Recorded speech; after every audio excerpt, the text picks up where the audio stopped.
Hey guys, this is Hokma Finance Canada. In this video, we will learn how to view transaction history on WestJet. We will also include links for some of the banking products we recommend in the description below. To start, open the website westjet.com, then click on the Sign In button. On the fields provided, enter your email or WestJet Rewards ID and password. Then click on Sign In. Once you're signed in, you will see several tabs at the upper part of the screen. Click on the tab that says WestJet Rewards.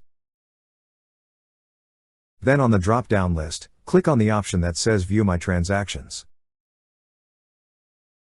Lastly, select the year and the date you wish to display the transactions from. Then click on Update. That's how you view your transaction history on WestJet. Thank you so much guys for watching, and if you have not yet subscribed to our YouTube channel, please subscribe to our YouTube channel as we create tech videos related to financial apps almost every day. Also check out our recommended resources in the description below for various sign-up bonuses.